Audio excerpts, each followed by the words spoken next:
How did American capitalism mutate American corporatism? I would take it a step further and say that it's more than corporatism. It's actually fascism in some instances that we see. We're gonna talk a little bit about that, but an interesting article. We have because there's a lot of leftists that hate capitalism and they blame capitalism for everything, but really capitalism is the thing that is the one thing that makes more millionaires than any other system. No other system we've ever tried on this planet have worked better than capitalism. And they confuse capitalism with corporatism. So we're gonna define it. We're gonna talk about it. But before we get started, go ahead and hit that like button, share this out so we can get this information out there. Subscribe if you're not already a subscriber, and hit that alarm bell so you know when I'm putting out new stuff. Also, check out my link tree in the description. It has a link to my Patreon. That's where I talk about things I can't talk about here. There's also a link to my Instagram and my merch store. Also, check out jjthepsychotherapist.com for news as well. All right, let's talk about this news.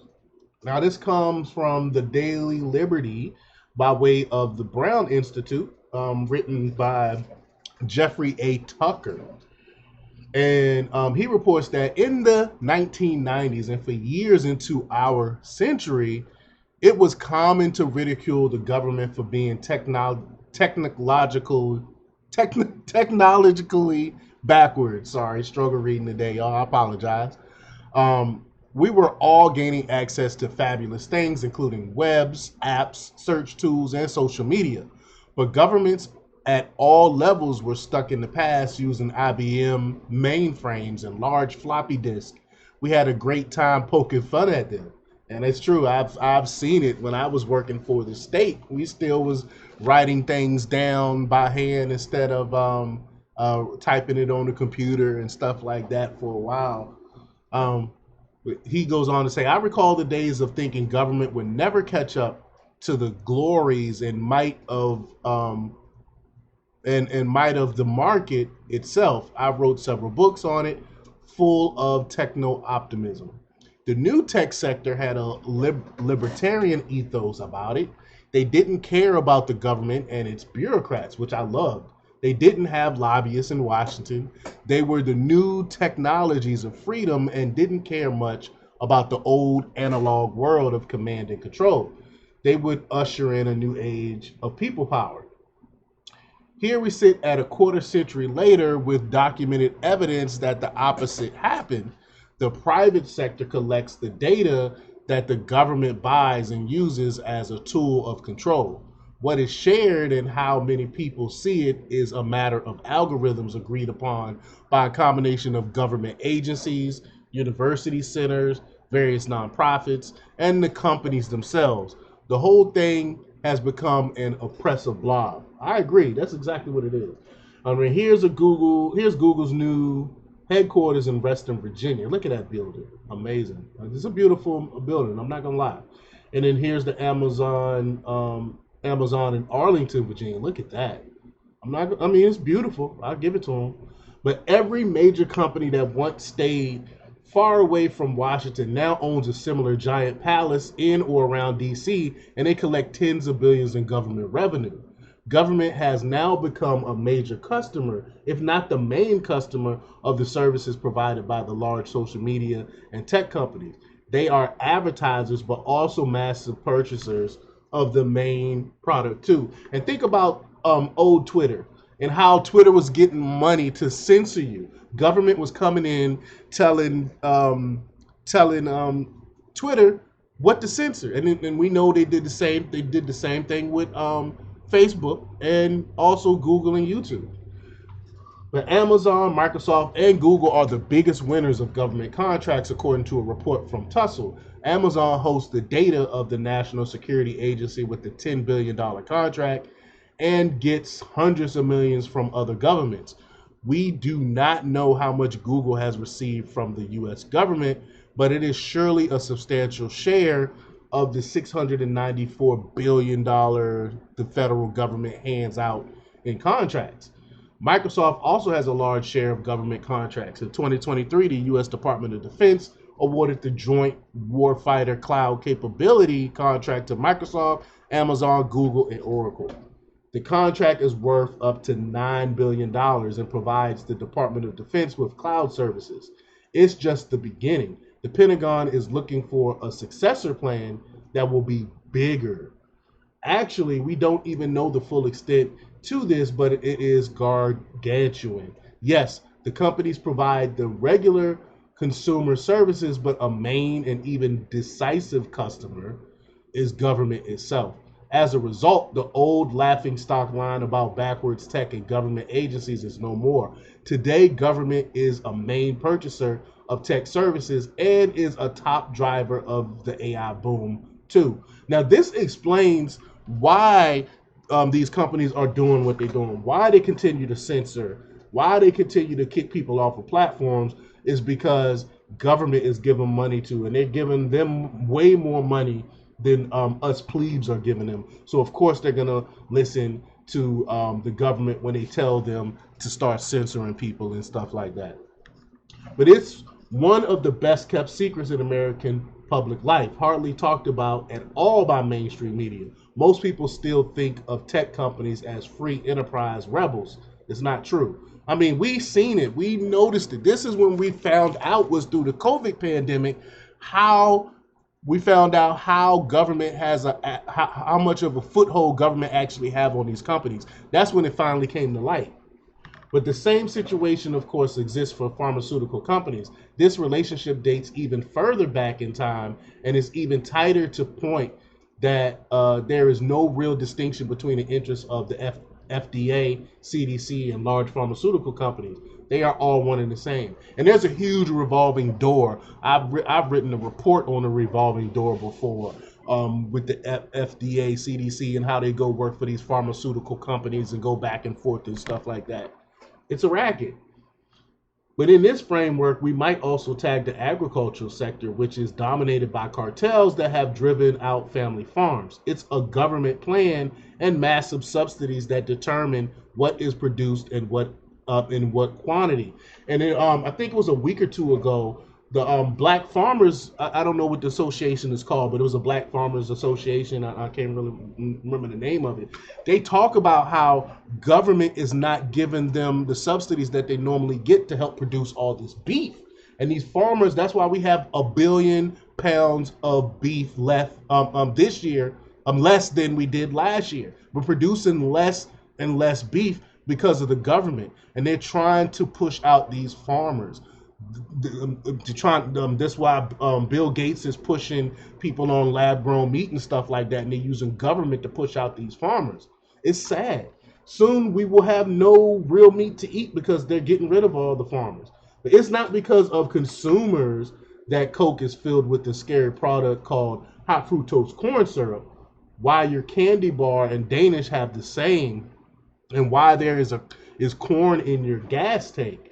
This is entirely the product of government agencies and budgets.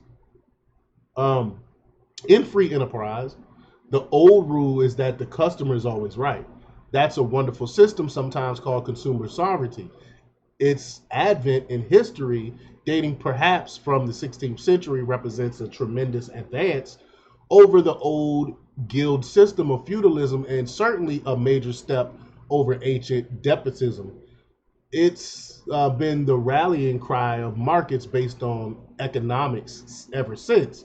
What happens, however, when government itself becomes a main and even dominant customer, the ethos of private enterprise is thereby changed. No longer primarily interested in serving the general public, enterprise turns its attention to serving its powerful masters in the halls of the state, gradually weaving close relationships and forming a ruling class that becomes a conspiracy against the public. And that's exactly what we see here today. This used to go by the name of crony capitalism, which perhaps describes some of the problems on a small scale. And that's what I used to call it, crony capitalism. This is another level of reality that needs an entirely different name. The name is corporatism, a coinage from the 1930s and a synonym for fascism back before that became a curse word due to the wartime's alliances. And that's what I basically said. This is actually fascism, but I guess I'll start going with the term corporatism. Corporatism is a specific thing, not capitalism and not socialism, but a system of private property ownership with cartelized industry and primarily serves the state. The old binaries of the public and private sector, widely assumed by every main ideological system, have become so blurred that they no longer make much sense. And yet, we are ideologically and philosophically unprepared to deal with this new world with anything like intellectual insight. Not only that, it can be extremely difficult even to tell the good guys from the bad guys in the news stream. We hardly know anymore for whom to cheer or boo in the great struggle of our time.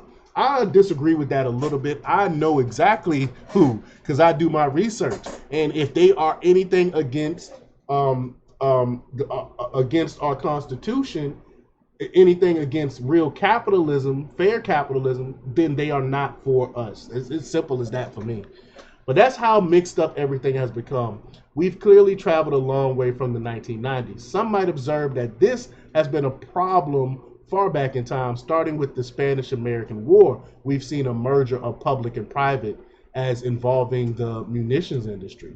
This is true. Many Gilded Age fortunes were wholly legitimate and market-based enterprises, but others were gathered from the nascent military industrial complex that began to mature in the Great War and involved a vast range of industries from industry to transportation to communications. Of course, in 1913, we saw the advent of a particularly egregious public-private partnership with the Federal Reserve, disgusting, in which private banks merged into a unified front and agreed to serve U.S. government debt obligations in exchange for bailout guarantees. And that's why we're in the crap that we're in now. This monetary corporatism continues to vex us to this day, as does the military-industrial complex. How is it different from the past? It's different in a degree, and reach. The corporatist machine now manages the main products and services in our civilian life, including the entire way we get information, how we work, how we bank, how we contact friends, and how we buy. It is the manager of the whole of our lives in every respect, and has become the driving force and product innovation and design. It has become a tool for surveillance in the most intimate aspects of our lives, including financial information and inclusive of listening devices we've willingly installed in our homes. And I'm guilty of it myself. I have an Alexa as well. In other words, this is no longer just about private companies providing the bullets and bombs for both sides in the foreign war and obtaining the rebuilding contracts after. The military-industrial complex has come home, expanded to everything, and invaded every aspect of our lives, no doubt. It has become a main curator of censor of our news and social media presence and postings. It is in a position to say which company and products succeed and which ones fail. It can kill apps in a flash if the well-placed person does not like what it is doing. It can order other apps to add or subtract to a blacklist based on political opinions. It can tell even the smallest company to comply or face death by lawfare. It can seize on any individual and make him a public enemy based entirely on an opinion or action that runs contrary to regime priorities. Amen. And we've seen this happen time and time again. In short, this corporatism is in its iteration, including the regulatory state and the patent war chest that maintains and enforces monopoly, is the core source of all current despotism. It obtained its first full trial run with the lockdowns in 2020. That's what I was alluded to as well. When tech companies and media joined in the ear-splitting propaganda campaigns to shelter in place, cancel holidays, and to visit grandma in the hospital and nursing home. It cheered as millions of small businesses were destroyed and big box stores thrived as distributors of approved products, while vast swaths of the workforce were called non-essential and put on welfare. This was the corporatist state at work, with a large corporate sector wholly acquiescent to regime priority and a government fully dedicated to rewarding its industrial partners in every sector that went along with the political priority at the moment. The trigger for the construction of the vast machinery that rules our lives was far back in time and always began the same way, with a seemingly inauspicious government contract. Wow. Let's see how much more we have here. This is a wonderful, wonderful article. Yeah, I'll go ahead and finish the rest. Normally, I try not to keep my videos this long, but this is good information, so I'm gonna continue here. How well I recall those days in the 1990s when public schools first started to buy computers from Microsoft. Did alarm bells go off? Not for me. I had a typical attitude of any pro-business libertarian. Whatever business wants to do, it should do. Surely it is up to the enterprise to sell to all willing buyers, even if that includes governments. In any case, how in the world would one prevent this? Well, I mean, really, we can't. Government contracting with private business has been the norm from time immemorial. No harm done. And yet, it turns out that the vast harm was done. This was just the beginning of what became one of the world's largest industries, far more powerful and decisive over industrial organization than old-fashioned producers to consumer markets. Adam Smith's quote, "Butcher, baker, and brewery have been crowded out by the very business conspiracies against which he gravely warned. This gigantic for-profit and public trading corporations became the operational foundation of the surveillance-driven corporatist complex. We are nowhere near coming to terms with the implications of this. It goes way beyond and fully transcends the old debates between capitalism and socialism. Indeed, that is not what this is about. The focus on that might be theoretically interesting, but it has little or no relevance to the current reality in which public and private have fully merged and intruded into every aspect of our lives, and with fully predictable results. Economic decline, we're seeing that now, for the many and riches for the few. And we're seeing that now, we're living it. This is also why neither the left nor the right, nor Democrats or Republicans, nor capitalists or socialists seem to be speaking clearly to the moment in which we live. We're all confused. This dominating force on both the national and global scene today is techno-corporatism that intrudes itself into our food, our medicine, our media, our information flows, our homes, and all the way down to the hundreds of surveillance tools that we carry around in our pockets. I truly wish these companies were genuinely private, but they are not. They are de facto state actors. More precisely, they all work hand in glove, which is the hand in which the glove is no longer clear. Coming to terms with this intellectually is the major challenge of our times. Like, how can we explain this to people? Especially in particularly, how can we explain this to leftists to let them know that we are all battling the same thing? This is very difficult to try to explain this to them. But dealing with it juridically and politically seems like a much more daunting task, to say the least. The problem is complicated by the drive to purge serious dissent at all levels of society. How did American capitalism become American corporatism? A little at a time and then all at once. And that's exactly what happened. When the pandemic hit, that's when they let it all out, the cat out the bag, and they were like, we're coming for y'all. Any type of dissent, any type of any type of antithesis to what we're producing will be censored, will be blacklisted, will be booted from platforms. And we've been seeing that, and it's only getting worse. It's not getting any better. But let me know what you think about this. Leave your comments down below. Like, share, and subscribe. And check out jjthepsychotherapist.com for the latest in news. Until next time.